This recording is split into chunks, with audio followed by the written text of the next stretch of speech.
விஜய் டிவில கலக்கப்போவது யாரு? அது இது எது போன்ற நிகழ்ச்சிகள்ல காமெடியனாக அறிமுகமான புகழுக்கு மிகப்பெரிய அங்கீகாரம் கொடுத்த நிகழ்ச்சி என்றால் அது குக் வித் கோமாளி தான். நிகழ்ச்சி தொடங்கிய 2019ஆம் ஆண்டு புகழுக்கு விஜய் சாருடைய மாஸ்டர் படத்துல நடிக்க வாய்ப்பு வந்துச்சு. ஆனா அந்த வாய்ப்பை ஏற்க மறுத்து அவர் குக் வித் கோமாளி நிகழ்ச்சியில கலந்து கொண்டாரு. அது அவருடைய வாழ்க்கைய அப்படியே தலைகீழாக மாற்றி போட்டது. குக் வித் கோமாளியில அவர் செய்த காமெடிகள் பலருக்குமே ஸ்ட்ரெஸ் பஸ்டர் ஆக அமைஞ்சிருக்கு. அந்த நிகழ்ச்சி சூப்பர் டூப்பர் ஹிட்டுமே ஆச்சா. சோ குக் வித் கோமாளி நிகழ்ச்சிக்கு பின்னர் சினிமாவிலுமே புகழுக்கு அடுத்தடுத்த வாய்ப்புகள் வர துவங்கியது. குறிப்பாக மாஸ்டர் ஜி, கீப்பர் அப்படின்ற திரைப்படத்தின் மூலம் ஹீரோவாகவுமே அறிமுகமாக இருந்தார். இந்த படம் கடந்த சில மாதங்களுக்கு முன்னாடி ரிலீஸ் ஆச்சு. சினிமாவில் பிஸியானாலுமே தனக்கு வாழ்க்கை கொடுத்த குக் வித் கோமாளி நிகழ்ச்சியை மறக்காத புகழ் அவர்கள் அதுல தவறாமல் கலந்து கொண்டுட்டு இருக்காரு. இதுவரை நடந்து முடிந்த 6 சீசன்களிலுமே புகழ் அவர்கள் கோமாளியாக களமிறங்கியிருக்காரா. புகழுக்கு கடந்த 2022ஆம் ஆண்டு திருமணமாச்சு. அவர் தன்னுடைய நீண்ட நாள் காதலியான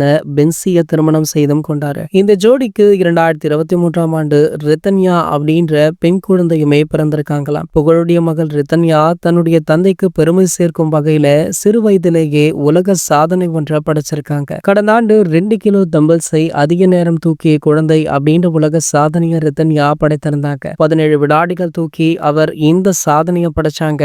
இந்த நிலையில தற்போது மேலும் ஒரு சாதனைக்கு சொந்தக்காரியாக ஆகியிருக்காங்களாம். சோ அதன்படி பாத்தீங்கன்னா பிறந்த 11 மாதம் 14 நாட்களிலேயே அதிக படிகள் ஏறிய குழந்தை அப்படின்ற சாதனைய ரிதன்யா படைச்சிருக்காங்க.